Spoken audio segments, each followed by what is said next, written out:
What is up, Asymmetry? How y'all doing? Well, it has been a very busy sort of post-repotting garden build section of time at Mirai. And every time that I do a big build session, I always have this romantic idea that the world is going to stop. Time will stand still, and Ryan gets to play and frolic in the garden. And it could just not be further from the truth how things have worked out. But I sat down with Brock to just kind of rap about our experiences with the proposed garden build, how things have gone, and have a little bit of laugh and some humor about the way the world works, the expectations we set for ourselves, and the reality that we're forced to cope with and accept, whether we like it or not. Fantastic, as always, to sit down and to have a chuckle and just reflect on how imperfect we are as humans. But I hope you guys get a laugh as well. Enjoy the banter, and I hope it puts a smile on your face today. Enjoy. If you bark like you did last time. Monty just settles in. That couch, he's like become one with the couch. Oh yeah, he's definitely good at sinking into furniture. He has that look. Like with his tongue hanging out, he's just like, what? Yeah, right. What? He's really there are days where I'll come up here and we're out in the garden like running around doing stuff, and he's just like full laid out, sprawled on the couch, asleep. And I think it's so funny that he like comes up here to this quiet spot where nobody is and just lays on the couch. Yeah, when I first started bringing him around, he'd like follow me around like a tail, like double check, like, what's Dad up to? What's going on? And now he's like, okay, he's watering. I'm going to go lay in the shade or cool or somewhere cozy. Anywhere where there's a cushion or moving blanket to lay on, you'll find it. Right. Right. He's such a goofball. He is a goofball. He's a goofball deluxe. Yeah. Hilarious. And then every once in a while I'll see him. He'll just come running out of nowhere and like double check I'm still here. Uh-huh. And then he just turns around and goes back to the workshop or somewhere cooler if it's hot out. I think Padme's like learned by example, because she's really nowhere to be seen most of the day now. Right. But then I'll like be walking and she'll be like sunning herself on a little deck, or she'll be up in the house laying on the carpet, Right. or she'll be down with Miguel, or it's just like. And then when Harriet's here, when Josh is in the office. The trio of them is hilarious. Yeah, right. They definitely get their little play bouts, and then they'll be calm with each other for a bit, and then it's funny. Yeah, a whole pack of protectors. Yeah, it's good vibes. Well, we set out on an ambitious garden build that has been. The only thing I can say is that it has been hard to get started. Yeah. Have you noticed that? Yeah, there's so many like moving parts. It's not just a straight like point A to point B. It's like, okay, well, here's point A. What we thought was point B is actually point like D or E. We gotta move trees to then move the benches to then get the equipment to then get the rock. Exactly. That actually, because of the way that the spring worked out, where suddenly it was just hot and we had to move everything out of the greenhouse, and so then we staged it in the only shady area of the garden, which is exactly where you would get into the garden to do the garden build with machinery. So now we've got 60 bonsai trees sitting right in the way, and we're doing the garden build inside of the garden where all of those trees technically will be moved as they acclimate out of the repotting process, start growing, and show that they can handle more sun. And so it was just like such a mind bender to figure out how we were going to do all this. But the other thing is that we just had to accumulate so many pieces to do the build that I had envisioned. So it's been this process of like, I mean, that movement of basalt boulders that day was monumental. Yeah, just a full day of back and forth to the stone yard, loading Yeah, up one or golly. maybe two at a time. Yeah, and just really So big. harrowing transport of. That's the thing about. I don't know if you think a lot about entropy. I think a lot about entropy. Oh, yeah. Yeah, I think about entropy because the amount of energy that we put in as humans to organizing things, to take raw resources and turn them into, let's just say, the metal arches. It's like the amount of effort that goes into organization only for it to immediately start to degrade Yeah, right. is kind of a hilarious. It's kind of a hilarious and potentially even kind of fruitless, pointless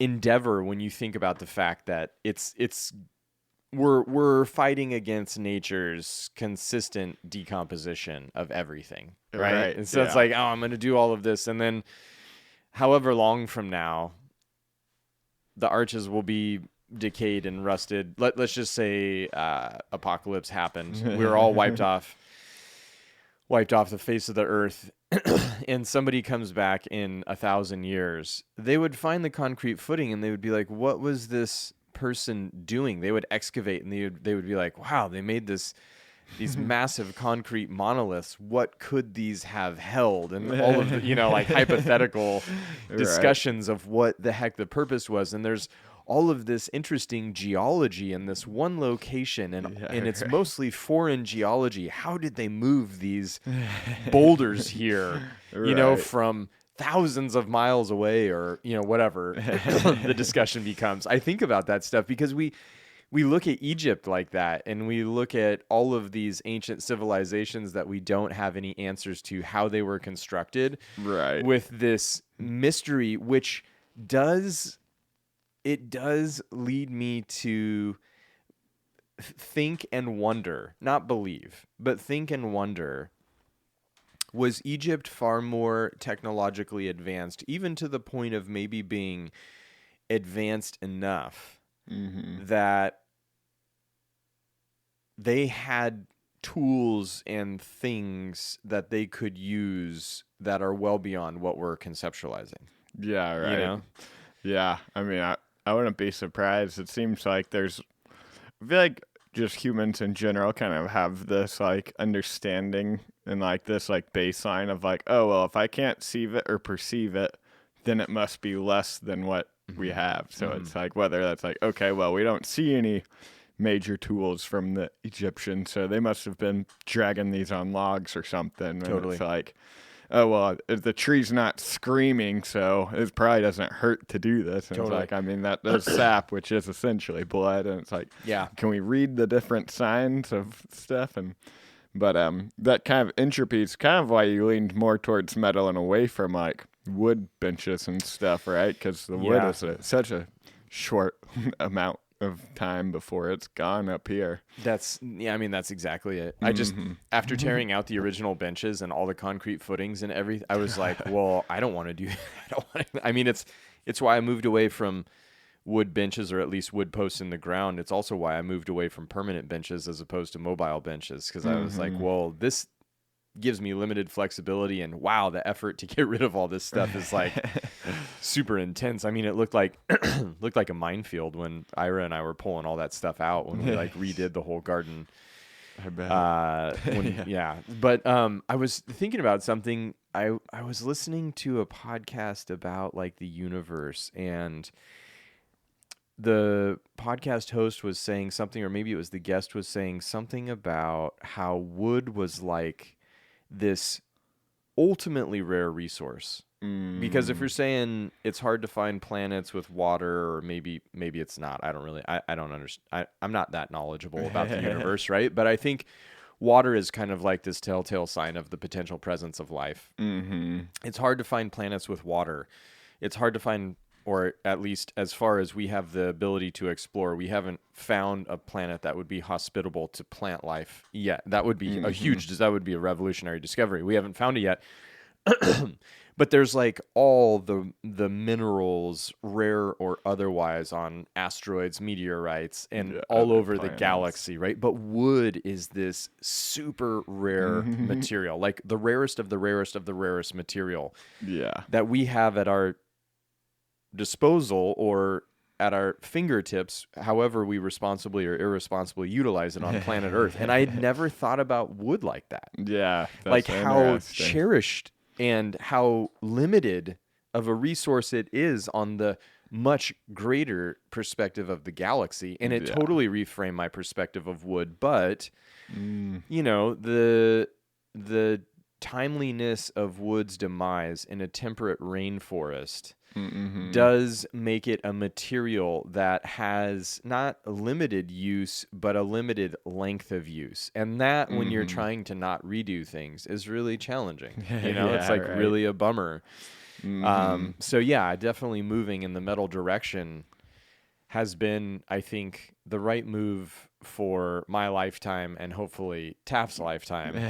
Whether he takes over this place or not, my goal was to create a garden that would survive at least 2, if not 3 generations Cool. infrastructurally, Yeah, right? right. Like, Mm-hmm. I hope this thing lives on for 10 generations. Yeah. The reality of that is pretty low. Like, the Yeah, the likelihood Cascadian is low. earthquake will probably happen within 10 generations. I feel like there's going to be several things that are going to happen. This whole forest might be gone, could be gone with a single forest fire in our lifetime, maybe Yeah. even this year, Hopefully depending on not, how yeah. things go. But yeah, like the big earthquake, there's just so much radical change on a continuum, Mhm. and we invest so much energy and organization, and the organization, infrastructure, and the energy that we invested is so easily undone that I just think it's kind of hilarious that we're this Mhm. organism of organization Yeah.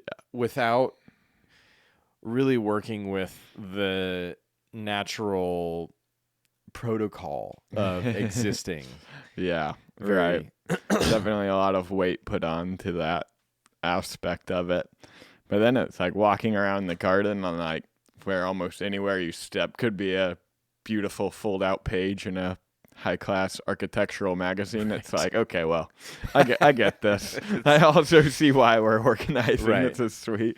right. But- Yeah, it is cool. And it is fun. Making things is fun. Mhm. Building things is fun. It's really exhilarating. But like, this whole conversation was spurred by the fact that we had the only access point filled with trees, and those trees needed to go to the place where we're trying to like Yeah, move change trees out. things, right? And so we brought in all the boulders, and then I just randomly stumbled on this nursery out in the middle of nowhere on a rainy day Mhm. that Ryan Kaufman had put me on to for one specific tree, Mhm. the Weeping Atlas cedar. And this is like a full-size tree nursery. And they just had so many old garden trees there. Yeah. So then I got you, and we went back and we like looked at them, Yeah. and we kind of arranged this setup with them to have some of those trees move to Mirai. And now all of a sudden we're like dealing with loading and offloading, and now staging and housing these garden-sized trees, and really tasked with the responsibility of planting them now. Yeah, right. You know? Yeah, without the drip irrigation, it's not as easy to take care Not of as them like they easy. do there. Quite a watering responsibility when you're dealing with full-size shore pine in containers. It's like yeah, right. not that easy of a care, but I do think it's really fun when my ideal circumstance for creativity is to have and I think you're the same way. I'm sorry, I keep like clearing my throat. I drank too milky of a latte, and it's crushing me. I'm becoming lactose intolerant, or I already am. But Yeah, I whatever. think most Anyways. people are on that spectrum somewhere. Yeah, it's but devastating because I love latte. Anyways, the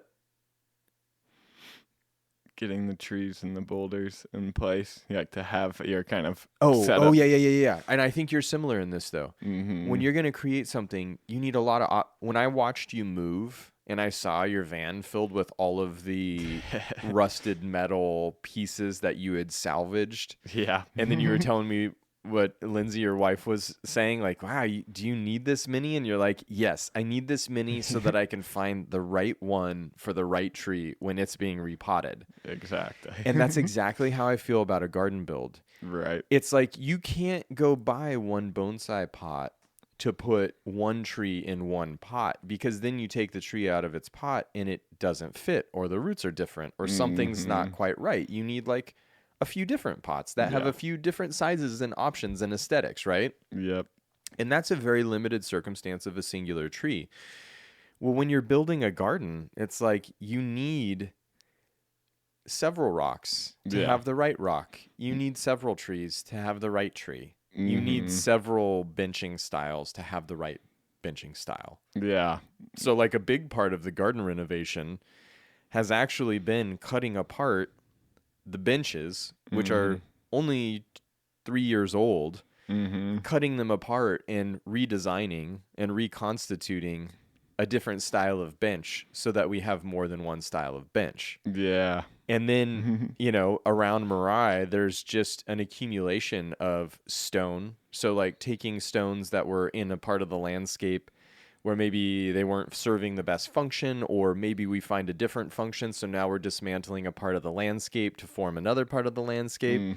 We dug out a full-size Japanese maple because we needed more room in the deciduous garden, and we needed the machinery for the garden build to move it, but we needed to be clearing a portion of land to get the machinery in to move the maple so that now we can finish that part of the garden build. It's just been that kind of like brain damage. And what it really, the whole thing, what the whole experience has kind of taught me is it's really nice if you can do it exactly how you want the first time, but rarely do you nail a design the first time around. It takes finesse, it takes massaging, it takes working it over and over and over again. And in the case of this garden build within the main garden, we're going to be removing a very established tree to put a different tree and a different aesthetic based on how that tree evolved and where the garden is going. And like that, this is the first time outside of, you know, taking out the original shade structure, building the arches, taking out the original bench footprint, and having the mobile benches. This is really the first time where plant material has been taken out. That's matured, and it's like, okay, this is matured and it's not the right plant for this area, or I'm going for a different aesthetic, or we've lost something and there's quality to be gained here. Right. Like, really moving the Japanese maple was a pretty profound experience. Yeah, that was wild to see that thing in the air. And it was like way in the air. It wasn't just like hovering above the ground. It was 25, 30 feet floating above the garden, not over bonsai trees, but next to them. Right. Like the whole thing was pretty interesting, and I guess it was empowering.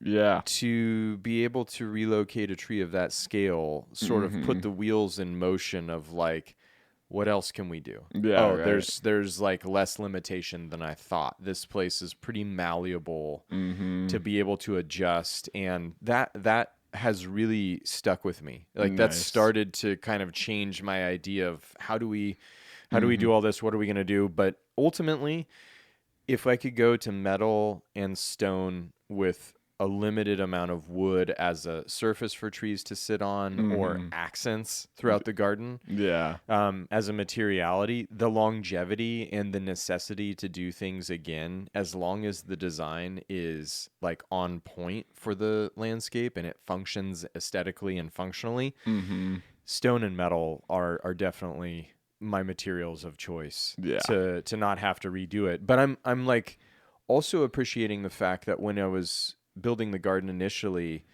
I did my best with the resources I had. I did my best with the design knowledge I had. I did my best with the skills and experience that I had.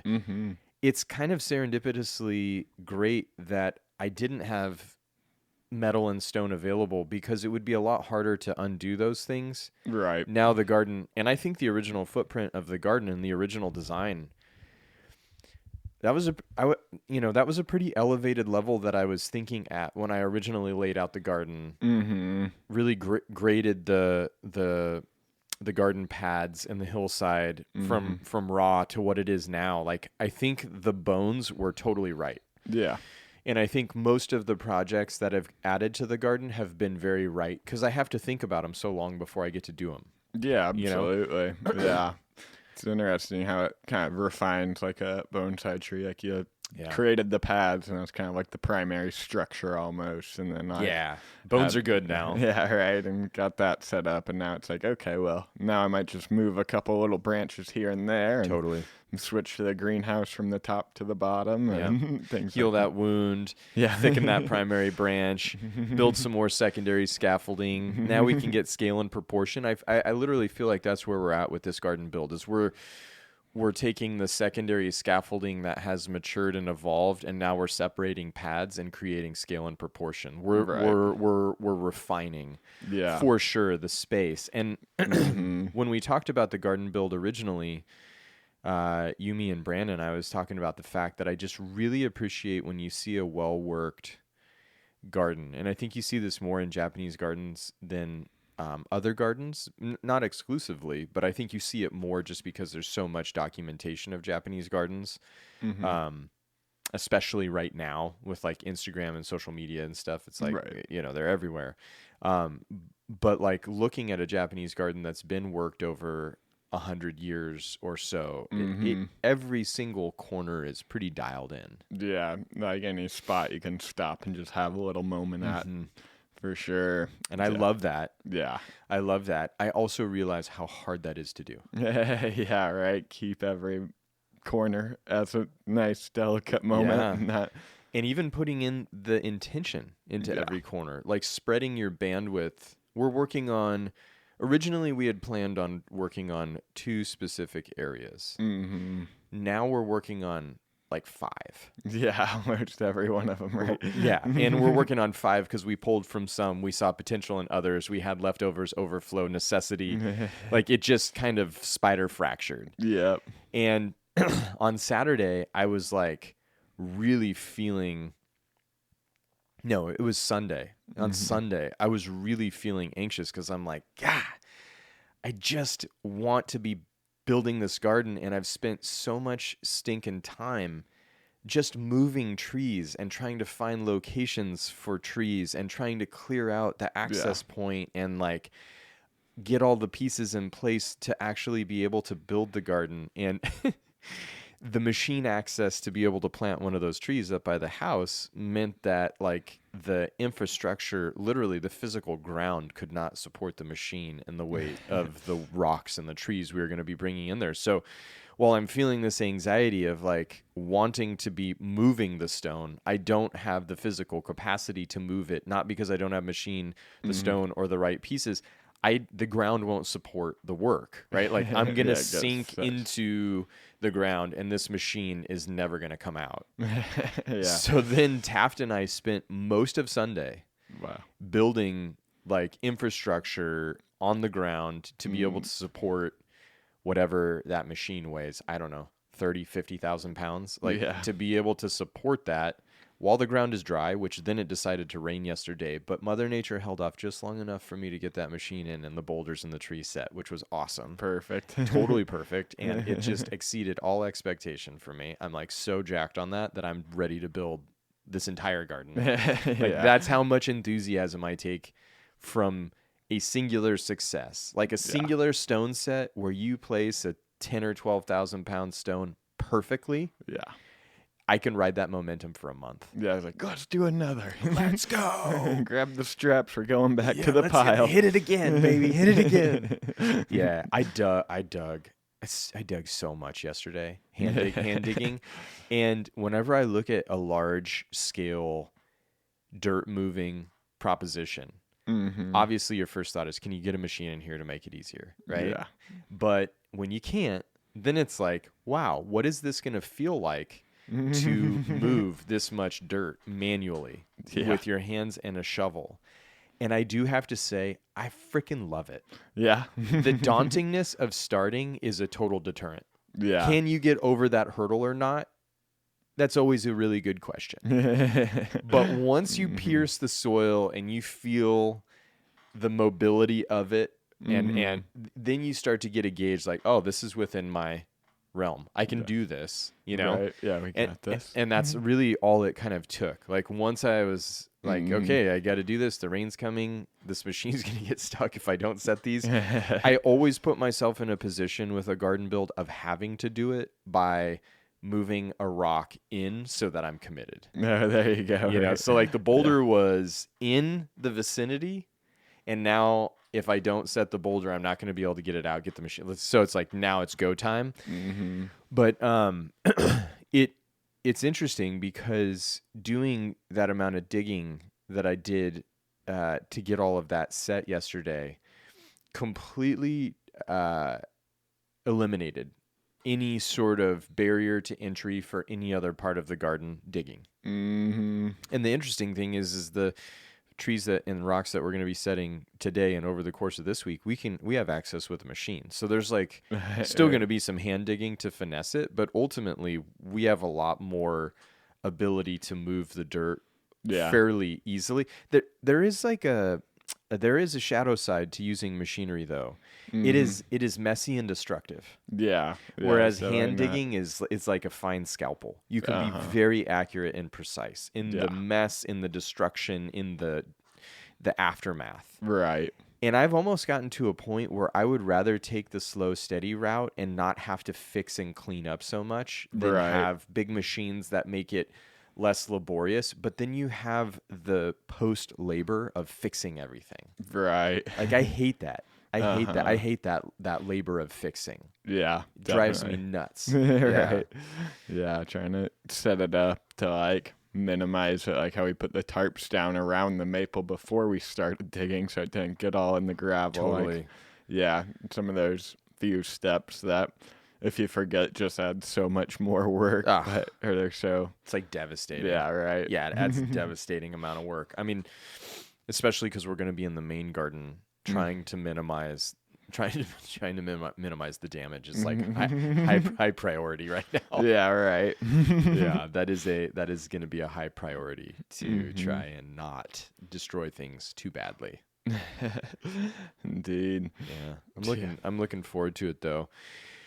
And I think, the other challenge when you have so many trees is designing well while still functional. Yeah. Like I don't want to create a beautiful landscape and then cram it so full of trees that it's like, well, you do have to sacrifice tree space for landscape. Yeah, right. And the balance with the design of this current iteration of the main garden is how do I design so that the garden portion of it is beautiful and has its own ability with moments to appreciate it, but design it in a way where it's functional and provides the same amount of, or ideally you would increase tree holding capacity. I think we realize that's not going to happen, but it's like, can we get as much tree holding capacity? And that is very much a question that I have. Like, can we get that? Are we going to be able to put the same number of trees in or close to it? And I really, really hope that we find a way to do that. Yeah, right. Yeah. I think like once we get we'll be a little bit less limited because I know like part of the number of trees under the arches right now, it's like because that is like where our main shade cloth and stuff is. So I think like once we get those shade poles up, that will allow us to spread throughout the entire garden a little bit more. So then we could like utilize that lower area, and I think because that area seems like somewhere that we could fit a decent number of large number of trees. Yeah, large number of trees. The potential of that lower area has never been tapped. Yeah, and then I think if we get more down there, that'll give us plenty of room to add landscape and hold the remainder. There. Agreed. Think we can manage that. Yeah, I agree. Yeah, and there's been some like ancillary small little this space on the side here Yeah. I maybe have fallen more in love with than any other space, and it was such an afterthought. But again, we moved to Big Magnolia to free that space up, Yeah. and it felt like we could put a half dozen monkey poles or something in there. But then what it started to become is really charming, and the landscape, kind of the planting palette around it, is already there and mature, and we're just adding to it, so we don't have to think and reinvent the wheel there, and that feels really good. And yeah, it's gonna be a nice little extension. it's gonna be great. It's gonna be really great. But then the thing about adding something like that is now you have to finish it, and finishing it, the first 90% and the last 10%. Well, those both take the same amount of time. Yeah, right. So getting it into a raw 90% state, which is where it's at right now. Yeah. Now we got to do the last 10%, and that's going to take a lot of effort. Yeah, right. Yeah. Indeed. Yeah, it's funny how that works. It was the same way growing up when my parents were doing an addition on the house where it's like they got it all framed and all the walls up, and I was like, wow, it looks like it's already done already. And they're like, no. Au contraire. I still got like the drywall, the trim, the paint, the doors hung, everything. Utilities, Yeah. like, if you got water, electrical, lights, outlets, oh my gosh. Right. It's like, oh, okay. So yeah, that initial push, which seems like the bulk of the work, really is like the 50% mark. Totally. Yeah. In terms of effort. Yeah. The finish. I would say this is true of bonsai as well. Right. You get a tree up to being showable in terms of its maturity and all of that stuff. Okay, cool. To make it actually showable, or let's just say, take it a step farther, to make it a show winning tree. Well, that's a whole nother realm. Like, there were kokufu trees in Japan, and then there were kokufu show trees. And you could do 10 kokufu trees for the effort you put into one kokufu show tree. Right. And I really thought that was amazing. Yeah. The effort that it took on top of it being a kokufu tree to get that kokufu show level took, not 2 times the effort, it took 3 times the effort. Yeah, I'd see that. And it to get that level, to achieve that level is really exhausting. Yeah, It's exactly. really, really exhausting. Yeah, when you're really pushing for that high water mark, it's like, okay, can't have a single branch out of place, can't have a single thing. Stand, pot, moss, right beyond the tree. Accent piece if you're going to win the kokufu show. Every single thing has to be totally dialed. And dialed on a level that is almost perfect. As close to perfection as you can get. Right. That's exhausting. That is freaking exhausting. Right. Just definitely in any endeavor. Yeah. Yeah. But, it's like when I first came back, I put a lot of trees in pots that were the size of like a kokufu pot, like it's really big tree, really small pot. I mean, we still do that at Mirai quite a bit. But I would say our container selection has gotten a little bit larger and more breathable. And inside of that has bred a different aesthetic as well, which I really appreciate the two. But not really understanding what happens when you try to cultivate a tree in that small of a pot for 5, 8, 10, 12, 15 years. It's like, well, you're really signing up for a lot more work. That's essentially what it is. You just signed up for way more work and a lot more stress. So enjoy that. Thing. And it's like hard mode. Yeah, totally. Yeah, devastating. Looks great, but does have a lot more work to go with it. And I think the same is true about a garden build. Right. The more refined you want it to be, well, the more work that you are signing up for. Exactly. Like a lot of those Japanese gardens, how many employees do they have walking around with the brooms, wiping off the moss and stuff and things like that? Like, even if you put a bunch of work to make it look nice that first time, that's just that ongoing same level of work and intention, really. Yeah. Yeah, when you build something, whether you make a bonsai, whether you build a garden, the maintenance part of it, a lot of people don't think about. Yeah, The right. maintenance part of it'll get you.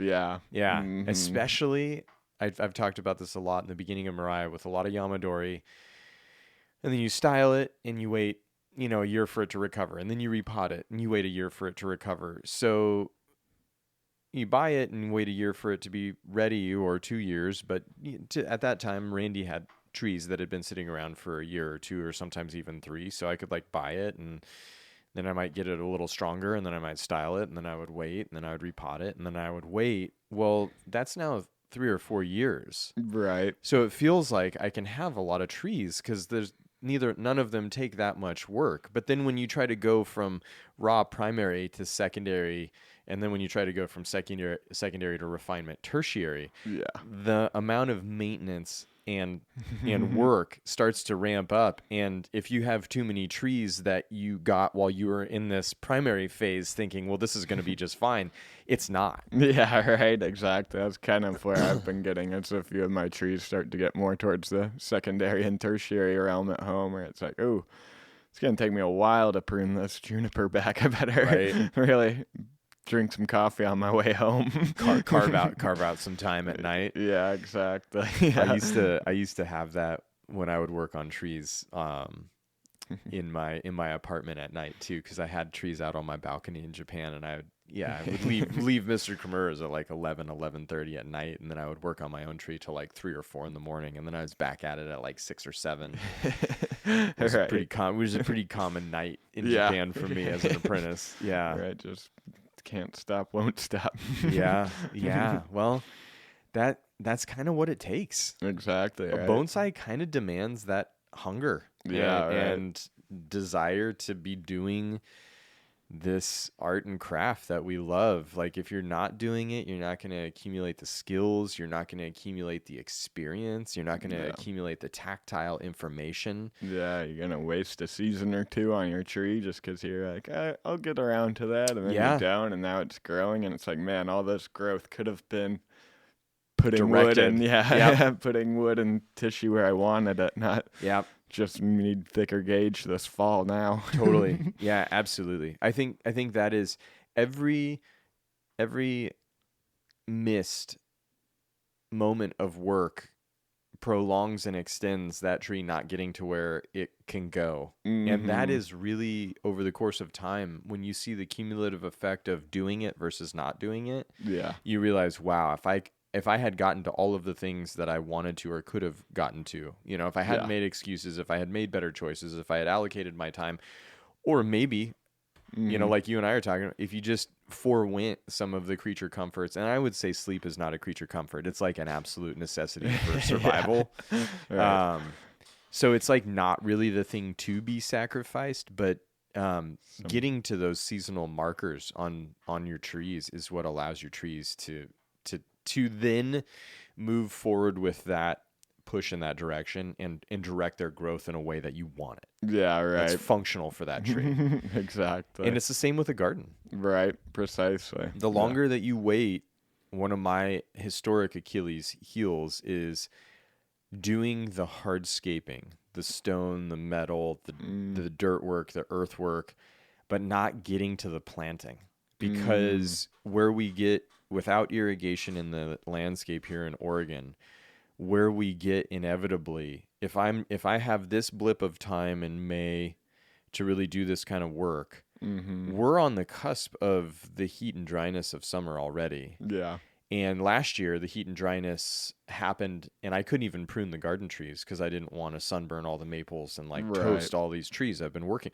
So they went 2 years without being pruned, which is why I've been pruning so heavily this year. Uh-huh. But the landscaping too, the ground gets so hard, and the integration of the plant into the ground is almost impossible. So now you're basically just watering a potted plant in the landscape in addition to all the bonsai watering. And it's like, well, I would just rather water a potted plant that I can conveniently group together and water them all Yeah.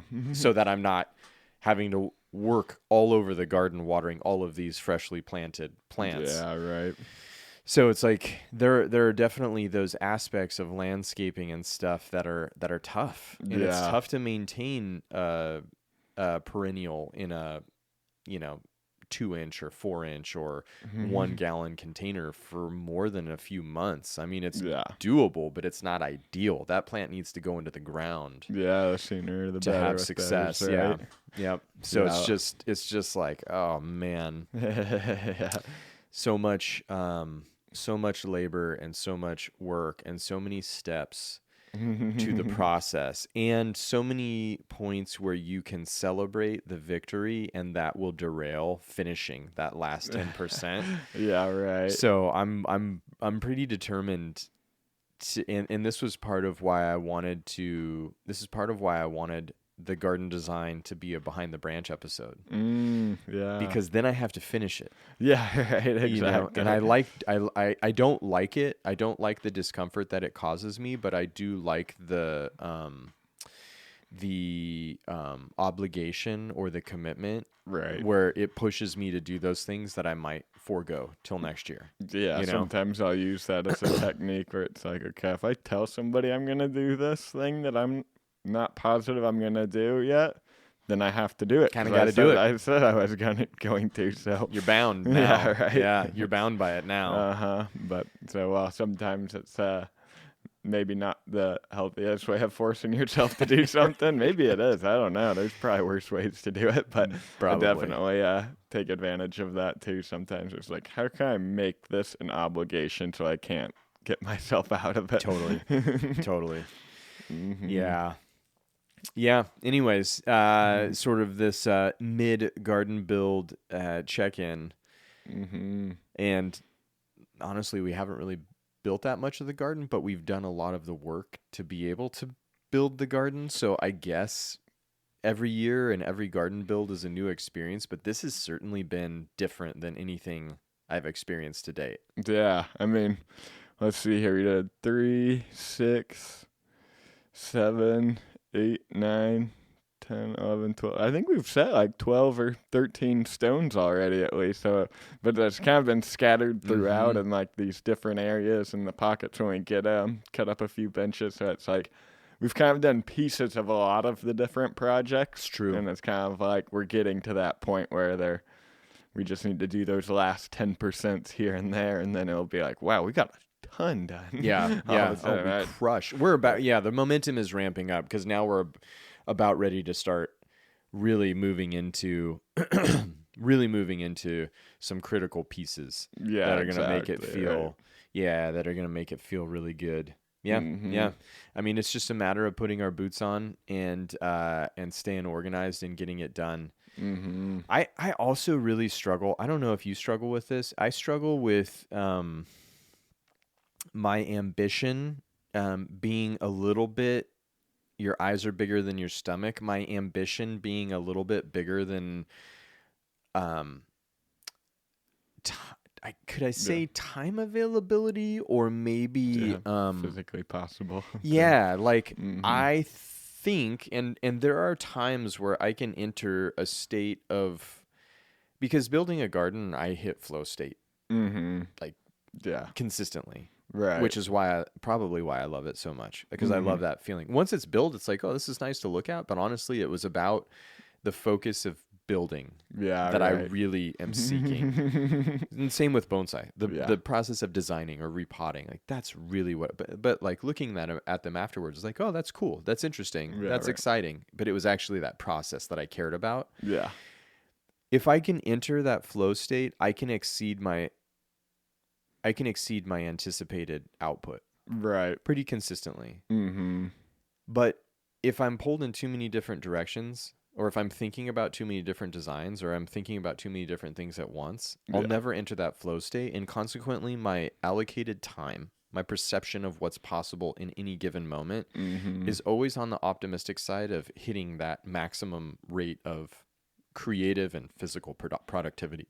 Right. And so it's always a balance of like, okay, the ambition is here, and the ambition is always a little bit bigger than my stomach, right? Right. Like, but pushing myself like that allows me to achieve things that I otherwise wouldn't achieve if I didn't challenge myself like that. Mm-hmm. And the timeline is based on this notion of ideal circumstances Mm-hmm. in optimal conditions, which rarely happens, which then starts to create a compounding like stress and anxiety of it's taking a lot longer and Mm-hmm. making it harder to get into that state where I actually accomplish something. Yeah. It's interesting. I was talking to one of my friends this weekend about this who did a little collecting loop where we were going to try a few different spots, and it just felt like, oh man, is it better to go to multiple different areas, or is that going to like just take up more time driving, blah, blah, blah. And just kind of talking about that, like, well, let's just set optimistic goals and see what we get done. And he was saying, like, for the job he had to do like a leadership training course, and in that they had a guest speaker who essentially said that's kind of like part of the secret. It's like make your like working at 100% energy level the entire time's not realistic or sustainable in the long run. So what you do is you create your to-do list as if you're working at 100 or even 110%. So like you know that you have a bunch to do, and possibly even more than's possible. And then you work in that 70 to 100% range of going hard and not really like slacking off because you know you have so much to do. But then uh, knowing that even if you're working as hard as you can, you might not get it done. So you still cut yourself some like mental slack of not like, oh, I failed, I didn't get everything done. But like you use that like kind of self-inflicted anxiety of like, oh, there's too much for me to do to drive you work hard and not like slack off, like still go hard, but not so much where you're beating yourself up. And then at the end of the day, you have to cut yourself some mental slack of, okay, well, I got this, this, and this done, and now I know tomorrow I can do this and whatever else I add to the list. Right. I was like, oh, interesting. So that's like a real technique because, I mean, it works really well. Like there are times where we have lists here and I'm like, wow, that seems pretty ambitious. I'm going to try. And then by the end of the day, we get pretty close to finished and setting boulders at 5:30 and going smoothly. I'm like, wow, we did a lot more than I expected we could have actually. And you gotta. What do they say? Shoot for the stars, and you know maybe you'll end up on the moon. Yeah, right. You know, and it's like exactly. it's you get if you can get close. Sometimes you can surprise yourself, but if you never had, I've worked with a lot of people in a lot of different capacities over the course of my apprenticeship and Mirai. And there is definitely a mentality, and I think these are like character and personality traits as much as anything, but there's a mentality that we're gonna identify a sustainable amount of work that we can accomplish, and that personality works better without having the stress and anxiety and sort of overwhelming loomingness of this large project. And then there are people that respond really well to that and exceed their expected output because of that. The one consistent thing that I note about myself when I do get overwhelmed is I just have to start somewhere. And in making progress in one small area, I immediately start the chain reaction of events that's going to allow me to start to amass the momentum, because at least I'm not being handicapped by the anxiety of the whole scope. Like the saying, how do you eat an elephant one bite at a time? The journey of 1,000 miles starts with the first step. Yeah. It's like you're saying, wow, that's a lot. I don't know if we're going to do it. But then you just start taking those steps or taking those bites and you start making progress. And suddenly, if you can enter flow state where you're not looking around constantly and you're just in it, you realize, wow, I took more steps than I thought, and I got farther than I thought I could or would. Yeah. That experience, I feed off of that. Yeah. I love that. That moment, that thing, that is a highly desirable experience for me. It's awesome. Yeah. When you're able to use that as like a driver to really get the momentum going, and then that momentum alone is kind of what drives you, and the anxiousness of the size of the list kind of disappears once you start crushing it out. Mm-hmm. This project, I I think I forget about this with each of the projects that I do, but this project specifically, setting the stones in the tree over the weekend that I set, Mm-hmm. I came in and Taft's like, "Dad, what's wrong?" And this is before I fully committed to the infrastructure on the ground to be Mm-hmm. able to support the machine. I was like, bud, I guess I got myself into something that was maybe a little bit more than I have the capacity to facilitate, and now I'm just feeling a little scared. Right. Like, that's Yeah. all I could say was like, Yeah. I'm a little scared. And I was thinking about it. I was like, was I scared last year when I was moving these big stones with the same general issue? And I was like, yeah, I guess I probably did hit that point where I was like, damn it, Ryan, you did it again. You kind of, certainly with the arches, I was like, well, this is a fucking nightmare, and it Yeah, I took bet. forever longer and was way more painful than I thought it was going to be, and definitely pushed my level of comfort far beyond what I willingly would have done to myself had I known. And that's the beauty of ignorance sometimes. But like, I've done this enough to know, and I think it's important to be scared when doing this kind of a garden build, because there's a real danger.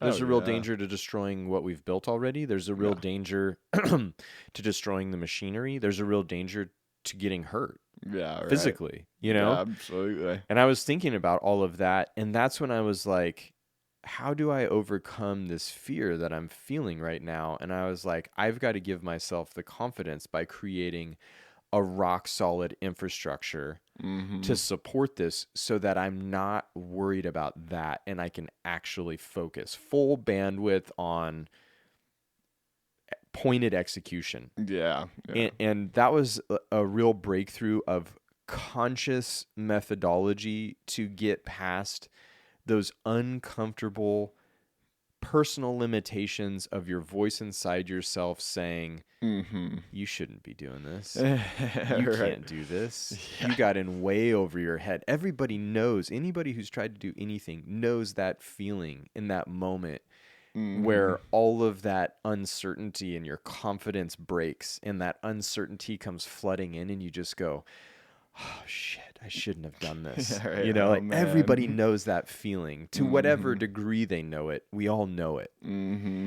But the technique to be able to deal with it is not something that I've ever really like sat and thought about until this weekend. Yeah. And oh, that's interesting. And Yeah. and it Like was what? like pinpointing the fear point and then going straight at it and attacking it. And it was cool having Taft here because I was like, "But I need your help." And he was just like, "Right on.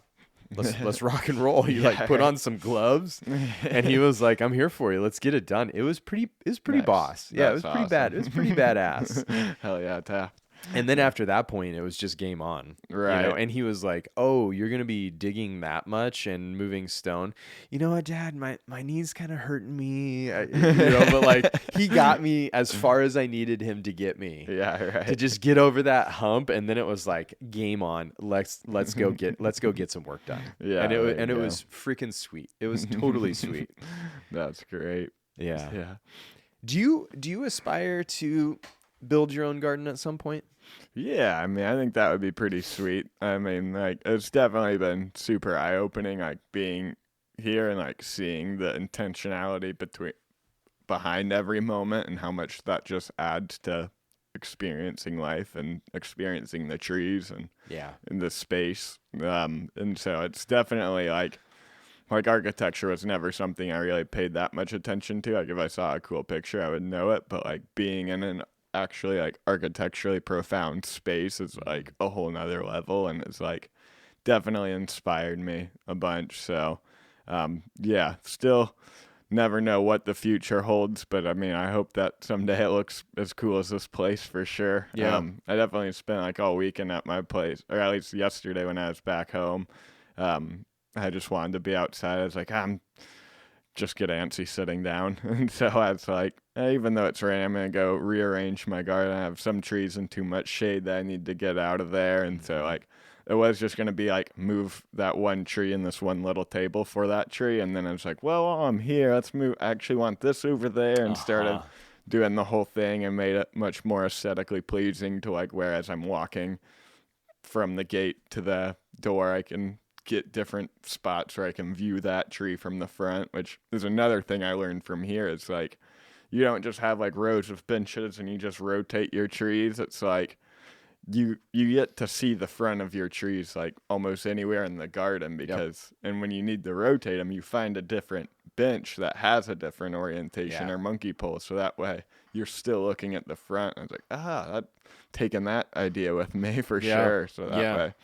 A lot more physical labor. But here's the thing: if you're gonna put in this effort for bonsai, I firmly this was like a hypothesis that I put out there, but I firmly believe the hypothesis to be true after 16 years at Mirai.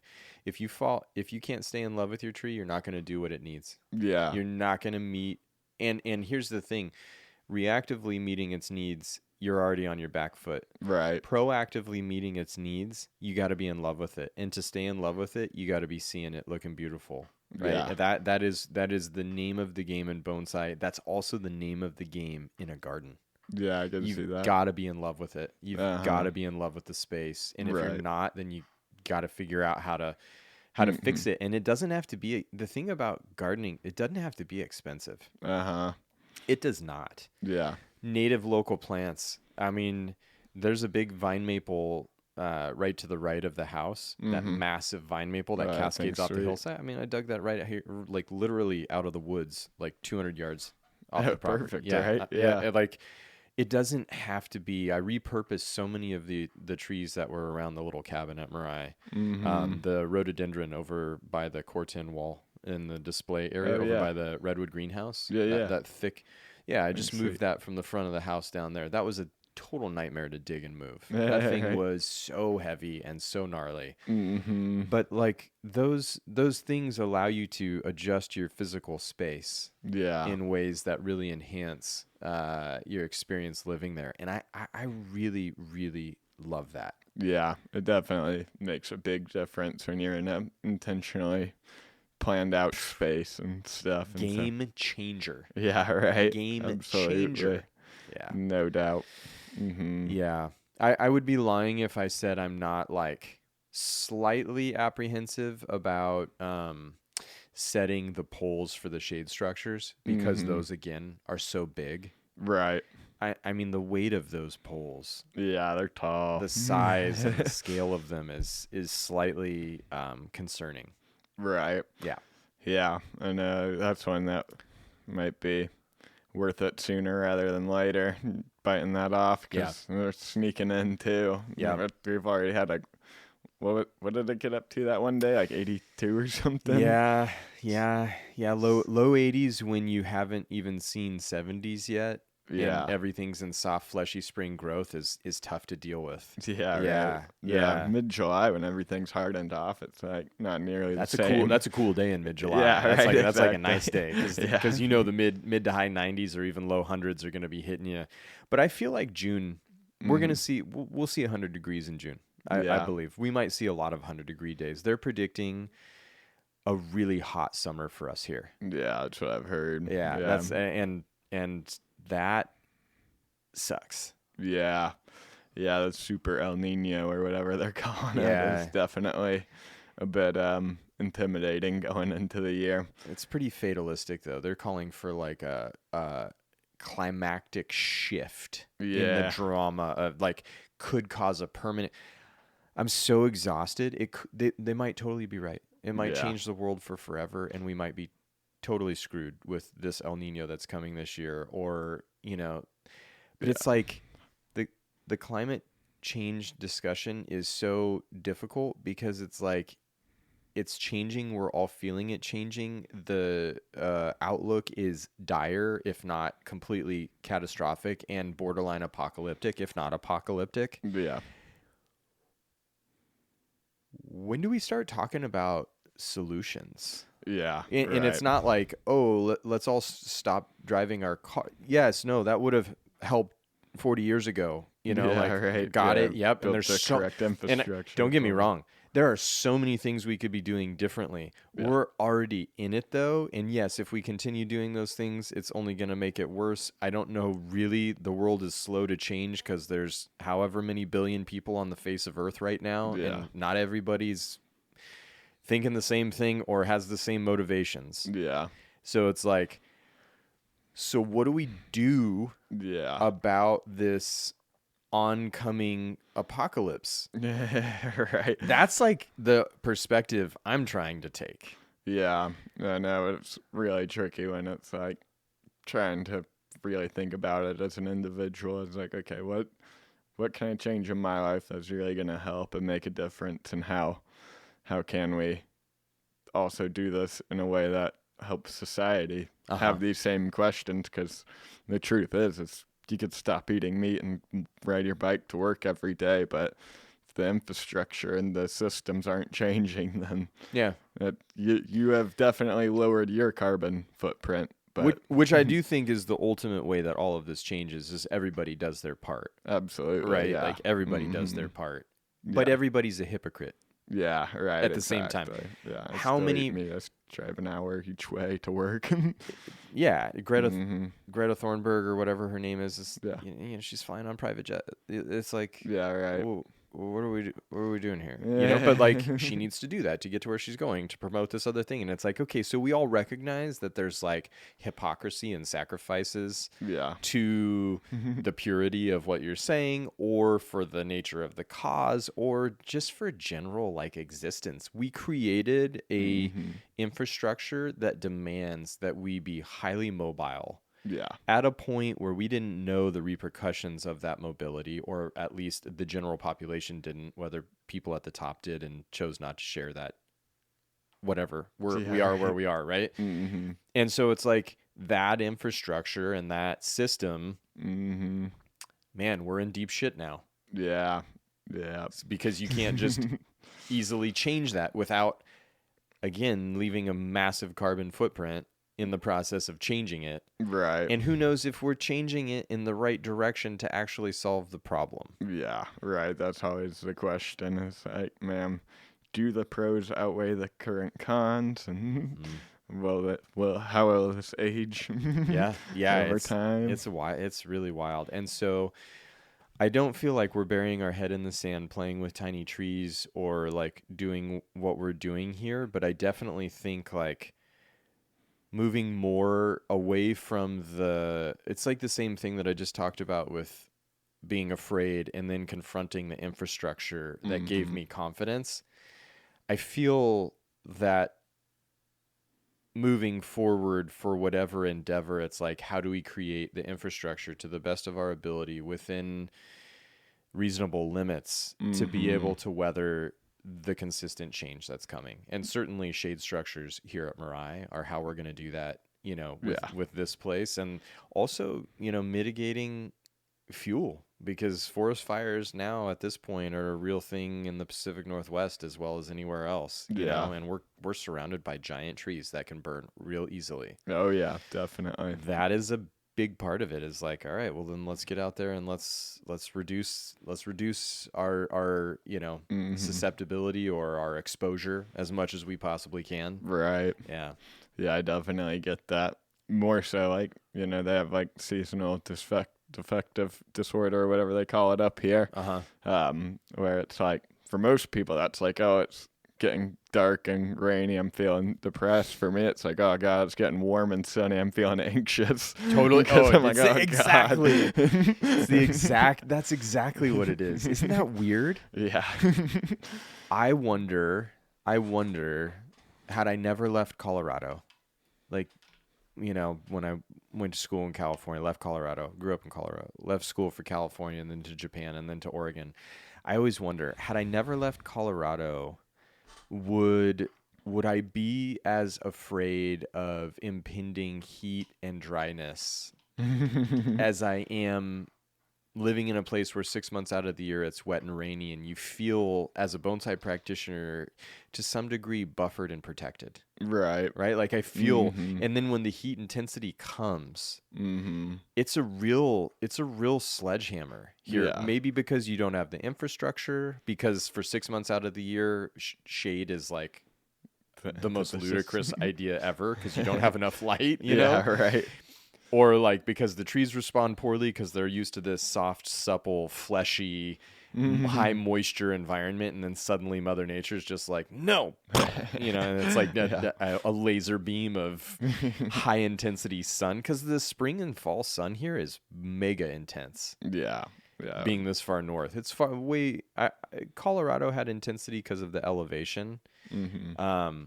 But everything is adapted to that, you know? So like Yeah. wood being adapted to that make it not as fearful, because we're not adapted to that. We Yeah. have to adapt every year to the rain and to the sun. Yeah, right, exactly. It's such a weird existence living here. Yeah, it is an interesting one. Yeah, it's a fair question. Yeah. And I remember my first year in Seattle, because people are like warning me about wildfire smoke, and so I was like, I was in Colorado the last 5 years. We got the wildfire smoke of every state west of us. Yeah. But it's like high atmospheric smoke by the time California smoke is going over Colorado. It's like the sky is just white opposed to blue.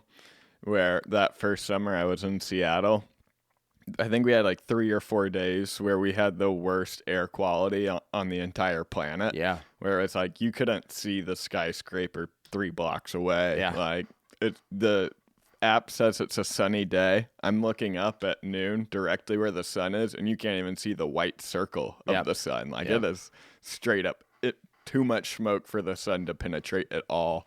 And it's like, okay. I'm not used to this, because it would get inverted around the Puget Sound, so all the smoke just stayed real low and right on top of you. And that, like, ever since then, and I've always lived on the outskirts of towns deep in the woods like Mirai is, and so it's like, man, these dry years really make me worried about fires for sure. Yeah, big time. Big time. Yeah, the forest fire occurrences in the Pacific Northwest have, I mean, my grandma's house burned down from forest fire. One that threatened her house, and the following year or 2 years later actually got her house. Wow. Yeah, and so like growing up, I had a really acute awareness of forest fire in Colorado, and saw a lot of forest fires like firsthand up close. Yeah, right. So I felt like I was conditioned to that as well, but yeah, it is a different thing here. The humidity is higher while you have that smoke. The inversion layers, which there was an inversion over Portland when Jefferson burned, the fire that took out Telperion. That was one of those moments where we had like air quality was like 400 or 500, you know, which is like Beijing or Shanghai on like their most or New Delhi on their most industrial day is below those numbers. Yeah. And it was just like, wow, this is crazy. The other crazy thing about that is that the animals descended on like the bird. In those smoke events, the birds just absolutely ransack Mirai. Oh, really? Yeah, because I don't think if it's not good for us to breathe, it's not good for them to breathe. Yeah. And I think they just came down, and there's a food source here, and they just basically hunker down in the garden until the smoke clears and tear off every piece of moss and every single soil particle out of the container. Like, it was so devastating. Gosh. Yeah, wildlife will do that for sure. Yeah, really, really, yeah. Anyways, I'm going to continue to keep my fingers crossed for no fires, moderate temperatures, and a continued optimism for the year. Absolutely. Yep. And get this garden build actually fired up to the frantic frothing pace that I envisioned when we started this 3 weeks ago, or however long ago we started. I feel like it was 3 weeks ago because I got the machinery 3 weeks ago. This is like the last week of machinery rental. Yeah, so we got go time. We got go time. Yeah, let's go get to it. I'm down. All right, away we go.